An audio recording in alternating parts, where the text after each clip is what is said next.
If you watched my last video, you may recognize this dude as the man who ended Tommy Angelo's menace lifestyle. But he only did it so he can carry on the legacy, so sit down and grab some G Fuel, because I'm gonna yell and you're gonna laugh. Subscribe, by the way, I'm trying to hit 1,000 subscribers by the end of the year, so let's make that happen. Now, let's do this. So Vito Scaletta is a poor Italian immigrant with daddy issues. As you would expect, that leads him down a life of crime. It was either that or working the pole, and I don't think they had clubs for that back in the 40s. One night, while he was out with this Mario-looking motherfucker named Joe, they got caught panty raiding the local Victoria's Secrets, resulting in Vito getting deported.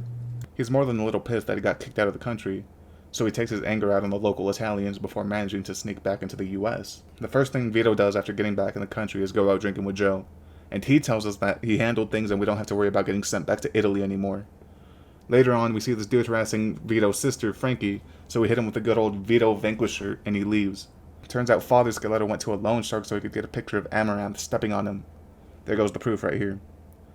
We meet up with Joe, who introduces us to the local degenerates he's affiliated himself with since we've been away. We have a job interview, so we go meet Derek in our best business fit. Suit, glasses, and a gun. After moving one crate, Vito's already tired of this shit, so we ask Derek for a promotion. This is more like it. Our new job is throwing hands with disobedient workers. Vito uses the Scaletta strike to lay this dude out. Before Vito can officially get back into the criminal lifestyle, he's missing one very important part. A trench coat. Let's go commit some felonies. We meet Henry, who gives Vito his first job back in the criminal underworld. Selling some stamps. He must really be making the big bucks now, ladies and gentlemen. Wait, what? Less than 200? Fuck Henry! But Joe's gonna make it up to us. He's got something big. Robbing another store. Yeah, because that ended so well the first time. This time around, the robbery gets stopped by Brian O'Neill, who was planning to rob the same store. After that awkward encounter, we use them as decoys, then run. Now we're talking. We made $1,000 off that heist. You know what I could do with that money today? I'm genuinely asking. The only thing I could think of was send a bunch of body pillows to my friends' houses, and then act surprised like I had nothing to do with it. The next morning, one of Joe's hoes is getting yelled at. So we surprise the fucker harassing her with the Italian immobilizer, then head off to work. And by work, I mean waiting in an empty apartment with a couple of sweaty dudes for a few hours. What brought you to the States? Mussolini. We buy you a ticket. I've got nothing to add here, I just thought that scene was funny. Anyways, we welcome that fat fuck we were waiting for with a hell of LMG bullets. But he makes it out somehow. So now we gotta get vivid on the goons in this building until we find him. I once knew a girl who had a kink like this. Legally I can't elaborate on that, but let's just say it didn't end well for her. And it doesn't end well for Henry either, because he gets shot. But the boys got him, just a little too late. We take Henry to a doctor and get paid $2,000? They did the smart thing not adding a strip club into this game, otherwise I would not have been able to pay the family debts off. Apparently selling those stamps was a serious crime because Vito gets a 10-year prison sentence for that. Which honestly makes no sense because I looked into this. I could kidnap 3 people and still get a lower sentence than 10 years. In prison, Vito tries making friends with the other inmates. They don't seem too friendly. What are you trying to imply, Vito? Why don't these black gentlemen seem friendly? Brian O'Neill finds us and is mad that we got him sent to prison, so of course he wants to try to fight us. But we use the Vito How about the Scaletta the Italian immobile... Vito, what are you doing? Fight back. Fight back, Vito! No! That's not how you want to end your first day of prison. Leo Galante pulls us out of solitary to tell us that he'll train us and look after us like an anime sensei. We just gotta throw hands with the other prisoners. Vito's training gets put to the test when a bunch of inmates surround him and try to enter through his back door. Vito's not into that, so he fights for the safety of his hole by using the technique Leo showed him, the Galante grab. After Leo sees how we defended ourselves, he says that there's nothing left for him to teach us, and he releases us from prison. Now that we're free, we go back to doing degenerate shit with Joe.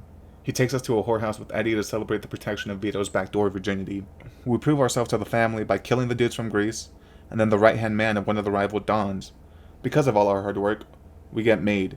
Vito Scaletta is now, officially, an anime protagonist. This comes with all types of perks too. He gets a new car, a house, and plot armor, because there's no way in hell he survives this explosion. Henry comes to us looking for work because we sort of killed his boss earlier, so he's kind of unemployed. We take him to meet Eddie, who tells him to kill Leo. Vito runs to Leo's house to save him before he gets executed.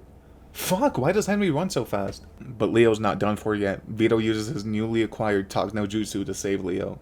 The O'Neills are mad at Vito for killing Brian during his prison training arc, so they burn our house down.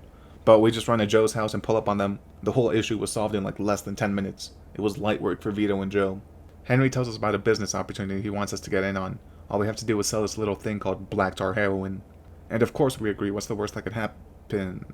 Yeah, so as you can see, Henry got jumped by a bunch of Chinese dudes. This causes Vito and Joe to shoot up the hideout, all while yelling racial slurs like they were in a Modern Warfare 2 lobby. We get to their leader and he says Henry was a rat. So we kill him. Nobody's gonna get away with disrespecting their dead homie like that. We need to cope with this traumatic experience, and we do that by blowing out the back of Tommy from the first game. Not much of a menace anymore, are you, Tom? Vito goes to Derek for some money, and instead of making a couple of hundred for doing some grunt work, we kill Derek and take his life savings. Remember, work smarter, not harder. Leo comes back to tell us that Henry was a rat, and since it came from our mentor and father figure, it must be true. So now we have to kill Don Falcone. That takedown was smooth as hell right there. That's how you make an entrance. And for the second game in a row, we get vivid on the family we just betrayed. We reach Don Falcone, who tried to turn Joe against us by offering him the finest they-them cooch Empire Bay had to offer. But the only cooch Joe needs is Vito's. So we droll this dude from both sides, and then Vito delivers a line that's badass. I just had to throw it in here. You know something, Carlo? For the last 10 years, all I done was kill. I killed for my country. I killed for my family. I killed anybody that got in my way. But this one's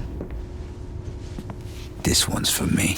We meet Leo outside, and on the way to the whorehouse, he tells us that Joe may or may not be on his way to get executed right now.